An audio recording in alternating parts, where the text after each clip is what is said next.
तो जो सत्ता में बैठे लोग हैं, सत्ताधारी लोग हैं, वो किस तरह लोगों को, इनोसेंट लोगों को, बेकसूर लोगों को आतंकवादी साबित कर देते, देशद्रोही साबित कर देते। ये कैसे लोग हैं? ये कैसा देश चलाना चाह रहे हैं? किस तरह की बर्बादी हो रही है देश की कि हमारे ही देश के लोग हमें ही अपना सबूत देना पड़ता है कि हम देश प्रेमी हैं।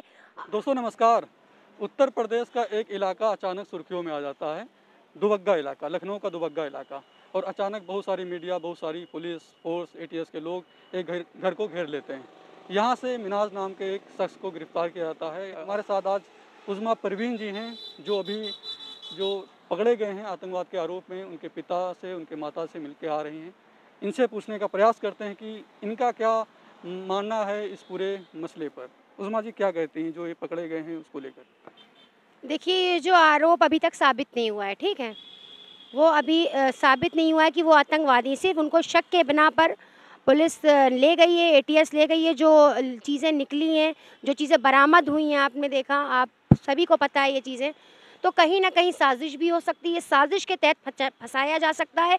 और दूसरा मुद्दा जो यहाँ आता है वो है चुनाव का मुद्दा। यानी चुनाव करीब है, लगभग 2022 के चुनाव 6 महीने रह गए हैं लगभग। और इस तरह की जो हथकंडे अपनाए जा रहे हैं, और कहीं ना कहीं जो आपको पता है उत्तर प्रदेश की जो राजनीति का दारोमदार है वो पूरा मज़हब की राजनीति पर है, ठीक है। और ये मज़हब की राजनीति करने की वजह से ये हिंदू मुस्लिम, एक आपने देखा कि शुरू से आखिर तक के अभी तक इस देश में जो होता आया और कहते आए लोग कि मुस्लिम आतंकवादी, मुस्लिम देशद्रोही। तो आप ना, पहले अभी कुछ लोग ऐसे साबित हुए थे कि वो आतंकवादी हैं, लेकिन उनको 20 साल के बाद उनको बरी किया गया ये कहकर कि वो निर्दोष थे। तो अगर ये मिनहाज निर्दोष साबित हुए, लेकिन अगर इनको 10 साल की, 20 साल की कैद हो जाती है, तो इनका जो फ्यूचर है, इनके बच्चों का फ्यूचर है, वो कैसे, क्या सरकार दोबारा लौटा पाएगी? उनके वो बीते दिन जो उन्होंने जेल में काटे, क्या वो लौटा पाएगी? लेकिन अभी तक साबित नहीं हुआ है आरोप। और मुझे ये लगता है कहीं ना कहीं ये फंसाने की साजिश है, ये नीचा दिखाने की, मुस्लिम को नीचा दिखाने की साजिश है। और ये चुनाव है, और इस चुनाव के वक्त में जो हिंदू मुस्लिम राजनीति करी जाती है, कहीं ना कहीं ये राजनीति रोटियां सेकने का, ये कहीं ना कहीं इनका मकसद है। मुझे लगता है कि उत्तर प्रदेश सरकार चुनावी फायदे के लिए कदम उठाई है और चुनावी फायदे के लिए इनको गिरफ्तार किया। देखिए, ये चुनावी फायदे के लिए कहीं ना कहीं इसके पीछे एक हाथ हो सकता है किसी का। देखिए, मैं ये नहीं कह रही कि ये बिल्कुल निर्दोष है, लेकिन अगर ये निर्दोष साबित हुए और इनको सज़ा हो गई और उसके बाद ये निर्दोष साबित हुए, तो मैं सरकार से सवाल करती हूँ, क्या आप उन लोगों के वो दिन लौटा पाए जो निर्दोष थे, 20 साल सज़ा काट के आए, उनके आप दिन लौटा पाए? तो इस बच्चे का जो इसके साथ हुआ, इनके घर वालों से मैंने बात करी, इनकी माँ से बात करी, जिस हिसाब से इनकी बातें हैं और इनके घर का रहन सहन है, चीज़ें, मुझे ऐसा लगता है कि कहीं ना कहीं इसको फंसाया जा रहा है जानबूझ के, इस मामले को हवा दी जा रही है, चुनावी मुद्दा कहीं ना कहीं लाया जा रहा है, राजनीति रोटियां सेकने का काम कर रहे हैं। और मुझे उत्तर प्रदेश पुलिस पर और मुझे प्रशासन पर कोई भरोसा नहीं रहा, क्योंकि जब वो हम सीए प्रोटेस्ट करने वालों के लिए, एनआरसी प्रोटेस्ट करने वालों के ऊपर देशद्रोही का मुकदमा दर्ज कर देती है, एनएसए लगा देती है, तो क्या भरोसा कि किसी भी मुस्लिम व्यक्ति को ज़बरदस्ती फंसाकर उसे आतंकवादी साबित कर दिया जाए, उसे देशद्रोही साबित कर दिया जाए? तो मुझे उत्तर प्रदेश की पुलिस पर भरोसा नहीं है। मैं ये चाहती हूँ कि इसकी जाँच अंतर्राष्ट्रीय लेवल पर की जाए। इसकी जाँच के लिए जो हो, निष्पक्ष जाँच हो इसकी, और इसको सबके सामने रखा जाए, पब्लिक डोमेन में रखा जाए, तब बात की जाए। आप अभी मिलके आ रही हैं, उनके माता पिता दोनों लोगों से मिलके आ रही हैं, उनका क्या मानना है इस पूरे मसले पर? इस पूरे मसले पर उनका मानना ये है कि उनका बेटा एक बेहद शरीफ लड़का है और वो अपने माँ बाप को बहुत केयर करने वाला बेटा है, और उसकी अपना जो उसका काम है, एकदम नॉर्मल सी वो ज़िंदगी गुजार रहा है।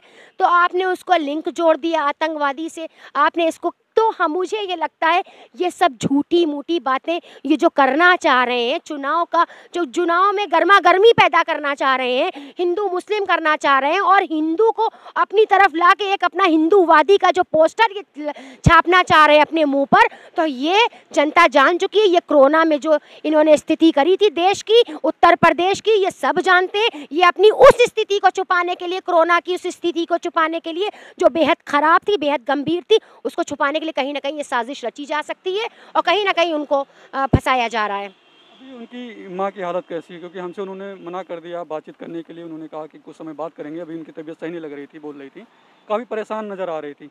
अभी कैसी हैं वो? अभी उनकी स्थिति बहुत बेकार है, बहुत बुरी हाल में है। माँ बाप बहुत बुजुर्ग हैं, इतने बूढ़े हैं बेचारे कि अपने आप से खाना भी नहीं बना सकते, कुछ नहीं कर सकते, क्योंकि ये इनका एक लौता बेटा था, वही इनके घर में काम करता था, वो ही इनको चाय बना कर देना, खाना बना कर देना करता था। आज वो नहीं है, आज इनकी स्थिति किस तरह की है। अभी मैंने लाइव किया था अपने चैनल से इनका, तो वो बेहद परेशान थी, बेहद मतलब अफसोस ज़दा थी कि ऐसा कैसे हो गया, उनका इतना मासूम सा बच्चा, उसे आतंकवादी साबित कर दिया गया। क्या देश के लोगों को शर्म नहीं आती लोकतंत्र में? क्या यहाँ लोकतंत्र है, यहाँ कोई आज़ाद है अपनी बात कहने में? तो जो सत्ता में बैठे लोग हैं, सत्ताधारी लोग हैं, वो किस तरह लोगों को, इनोसेंट लोगों को, बेकसूर लोगों को आतंकवादी साबित कर देते, देशद्रोही साबित कर देते। ये कैसे लोग हैं? ये कैसा देश चलाना चाह रहे हैं? क्या यहाँ किस तरह की बर्बादी हो रही है देश की कि हमारे ही देश के लोग, हमें ही अपना सबूत देना पड़ता है कि हम देश प्रेमी हैं। आज हम सवाल करते हैं अपने पूरे देश से, हर एक जनता से, हिंदू मुस्लिम हर एक से सवाल करना चाहते हैं, क्या किसी को जानबूझकर फंसा देना, उस पर इल्ज़ाम लगा देना कि वो आतंकवादी है, तो क्या इसे मान लेना चाहिए? बिल्कुल इसकी निष्पक्ष जांच होनी चाहिए। मुझे अपने न्यायालय पे, मुझे अपनी सुप्रीम कोर्ट पे, अपने कोर्ट पे पूरा भरोसा है, और मैं ये चाहती हूँ इस देश की जनता की, अगर ये जो बात इनको फंसाया अगर जा रहा है तो इसकी जांच हो निष्पक्ष, इसकी अंतर्राष्ट्रीय लेवल पर जांच हो, क्योंकि मुझे अपनी उत्तर प्रदेश की पुलिस पर, अपने उत्तर प्रदेश की सरकार पर जर्रा बराबर भी भरोसा नहीं है। और मैं ये चाहती हूँ कि अगर ये निर्दोष हैं तो इन्हें इंसाफ मिले और इन्हें बाइज्जत बरी किया जाए, मेरी यही मांग है। चलिए ठीक है, तो ये उज़्मा परवीन थी। आपने इनको पहले भी कई बार देखा होगा, घंटाघर पर प्रोटेस्ट के दौरान इनको देखा होगा। जब सीएए एनआरसी के खिलाफ प्रोटेस्ट हो रहा था, तब इन्होंने बढ़ चढ़कर हिस्सा लिया था उसमें, और आज फिर ये आवाज़ उठा रही हैं। और इनका मानना है कि जो ये फंसाए गए हैं, जो आतंकवाद के आरोप में पकड़े गए हैं, इनको फंसाया गया है, और कहीं ना कहीं इसकी निष्पक्ष जाँच होनी चाहिए। और जाहिर सी बात है कि बहुत सारे ऐसे लोग हैं जो आतंकवाद के आरोप में पकड़े गए, 20 साल 10 साल बाद छूटे हैं। तो जिस प्रकार से मीडिया ट्रायल हो रहा है देश में, मीडिया कहीं ना कहीं दोषी करार कर देती है तुरंत, जैसे ही किसी के ऊपर आरोप लगाया जाता है, उस पर भी बड़ा प्रश्न।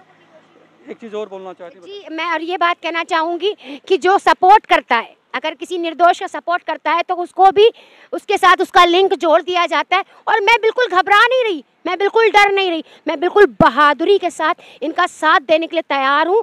और मुझे नहीं लगता है कि ये इस तरह की जो पुलिस प्रशासन, उत्तर प्रदेश पुलिस ये हरकतें दिखा रही है, ये कहीं ना कहीं सही है, क्योंकि मुझे ये लगता है कि अगर आप जुल्म के ख़िलाफ़ आवाज़ उठाते हैं तो ही आप जिंदा हैं, और अगर आप जुल्म के ख़िलाफ़ आवाज़ नहीं उठाते तो आप मुर्दा हैं, आप मरे हुए। देश के हर नागरिक को ये सोचना चाहिए, बिना किसी भेदभाव के, बिना किसी धर्म जात के, ये सोचना चाहिए कि आपको जुल्म के ख़िलाफ़ आवाज़ उठानी है और सच्चों के साथ हमेशा साथ देना है, ना कि आप झूठ को सच मानकर उसे बैठ जाएं और उसकी परवाह किए बिना।